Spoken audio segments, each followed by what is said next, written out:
Today I fucked up by realizing my husband and I have been miscommunicating for years.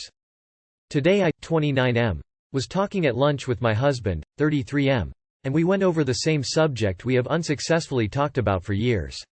Please note that we have known each other for almost 10 years, lived together 5 years, and have been married almost 3 years.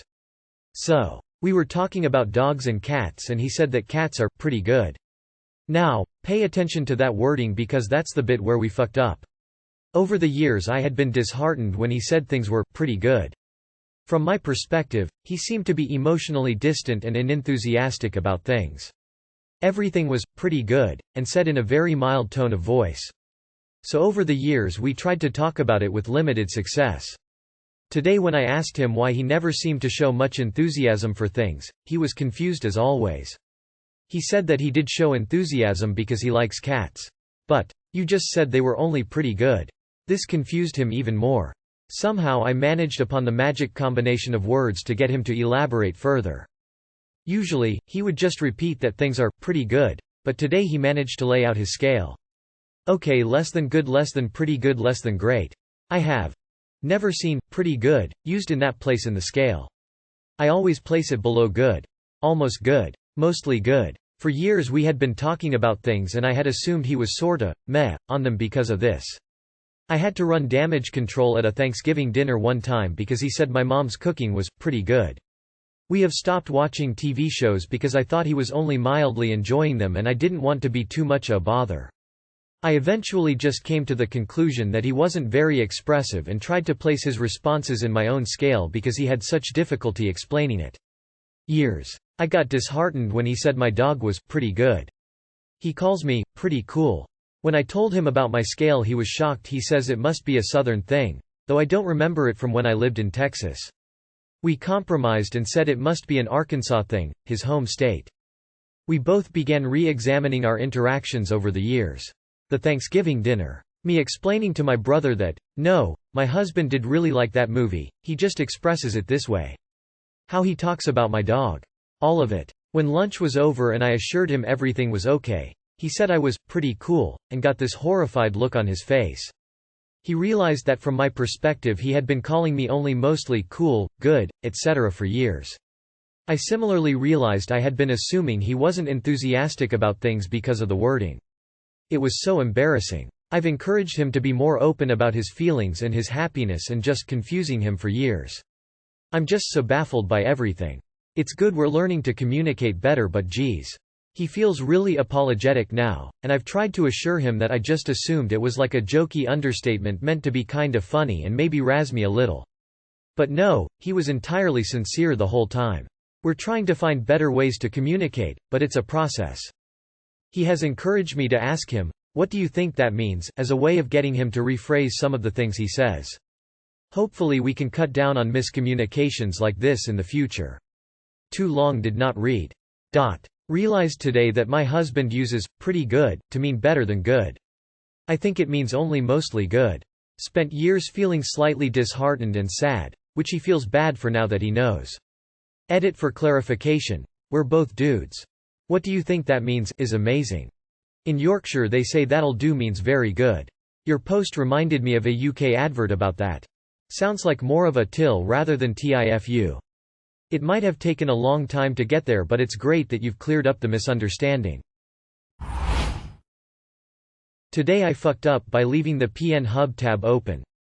So I, 19 female, was flicking my bean, as one does at 12 a.m. and my mom burst through my doors and asked me a question while I acted like I wasn't about to wet my fucking sheets.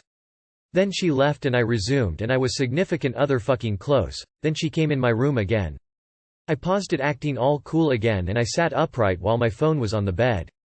Tab open. Video open, everything. And she was about to leave, then she looked on my bed and left. Me being the curious dumbass I am, I looked to where she was looking and there it was loudly crying, the fucking video on pause, but it's very clear what site it's on. I'm never gonna masturbate again, lie. And she is probably thinking I'm a fucking loser that gets no dick, like I'm literally in shock right now. Help. Too long did not read. My mom saw that I was watching PRN. At least your stuff is under the sheets. My mom burst in 1 second after I finished nutting. When I was like 17 and still just nutting everywhere like a caveman. Before learning about socks or finishing in a tissue. Anyways, she bursts in and I'm laying there with a lap full of glaze and I jerk the covers over myself trying to hide not only my business but the magazine I was looking at, but I know she saw way more than she wanted to. Served her ass right though for not knocking. When you have teens you always knock. Today I fucked up by trusting Pinocchio with Del Toro and my kids. Today I fucked up by trusting Pinocchio by Del Toro and my kids. Never could convince my 9 and 7-year-old to watch the original or even the new Disney version of Pinocchio. It's a gorgeous film. The cinematography is phenomenal. The songs are great. I don't want to ruin it for those who have not seen it, but there's a reason it's called Guillermo del Toro's Pinocchio. We should have thought ahead. We should have given like half a second of thought more. Of course, he'd go with the original story of Pinocchio. Dead kid. Nazis. Another dead kid. Like, a lot of dead kids. I mean, god damn. This movie. Of course they would. I even told my husband it may be a bad idea for the 7-year-old. He said it'd be more whimsical than scary. It's a great movie. Fantastic even. But my husband was dead wrong. Visually, holy god, the horror. I may have nightmares. There is got no strings on me in this version. My 9-year-old adores it. My 7-year-old will never recover. Too long did not read. Assumed Del Toro's Pinocchio would be just whimsy. We were dead wrong. Multiple children type dead wrong. Edit. As this post gains what seems like popularity, I'd like to add some context. My 9-year-old is all about horror. She loved the first installment of IT, the new Chucky movie. My 7-year-old prefers fantasy, like Willow, Lord of the Rings, and comedy like The Simpsons. This created an interesting opportunity to explain to my oldest some things she didn't understand, like the indoctrination of Nazi youth by their parents. It provided a viewpoint not many have covered, and I appreciated the opportunity for her to make the connections she did. Next, show them Pan's Labyrinth. It's about a girl who finds out she is actually a princess. There's even a nice scene where her stepfather gets an owie on his cheek but is able to heal himself. I appreciate this post. I probably would have TIFU'd the exact same way otherwise. My dad let me watch RoboCop when I was like 8. Remembering I thoroughly enjoyed it, even to this day. I'd buy that for $1. There weren't any Nazis in the original, 1880s, story of Pinocchio. But the rabbits were there, the creepy black death rabbits. I watched Watership Down before I was 10 inches peeps at. Dear Op, when Quentin Tarantino's Rescue Rangers pop up on your recommended viewings, think thrice about it. Today I fucked up by telling my young daughter that she had a feral sister who lived in a cage in the attic. Obligatory. This happened a few years ago. My wife travels a lot, which means that when my daughter was about 6 or 7, the two of us would have lots of nights together where we would play games or read before bedtime. One time we were sitting on her bed before sleep and about halfway through a book when I closed it and said to her, "We really love you. I'm so happy it worked out with you. Not like the other one." She looked at me, "What do you mean?" "Well," I said, "parenting is hard and you don't get much practice, so sometimes you make mistakes. Take your sister for instance. Before you we had a young girl and well, it just didn't work out. We were young and didn't know what we were doing and it did not go well." My daughter just looks at me and asks, "What happened to her?" "Well, we didn't really know what to do with her, so we just locked her in a cage in the attic and started over, and lucky we did because that's how we got you." I then opened up the book and started reading as if I hadn't just dropped a bombshell on her. Now of course my daughter had lots of questions and I just improved facts about her sister, Maggie, that lives in the attic. She can't speak English, but kind of grunts and sings like that Jodie Foster movie Nell. She is violent and we have to slide her food to her with a stick. We've become worried lately about some of her drawings, fun stuff like that. My daughter knows I'm full of bullshit, so she doesn't believe it, but kind of wants to, So we come up with lots of cool stories about her sister who lives in the attic. Sometimes when we read I would stop and look at the ceiling and go, "Shish. Did you hear that? Probably nothing," before going back to the book. One time she asked what she should do if she ever got out. Now the thing I didn't tell you is that the door to the attic? It's in my daughter's room. Lol. Well, I said, if she ever gets out, just lie still under your covers. She's not mad at you, she's mad at mommy and daddy. So a few weeks later I am working as a lunchroom monitor at her school. This is a volunteer thing you do a few times a month where you walk around the lunchroom and help little kids open their milk and stuff. My daughter is at a table with her friends and they call me over. One of the girls, Colleen, asks me straight up. Molly says she has a sister who lives in a cage in the attic. Is this true? Now here is where I effed up. What I should have said was, no. That's just a story we made up. What I said was, I dunno. While smiling and shrugging, indicating that maybe there isn't a kid being held hostage. Didn't think about it. Few days later I come in from walking the dog and my wife tells me the principal wants me to call her.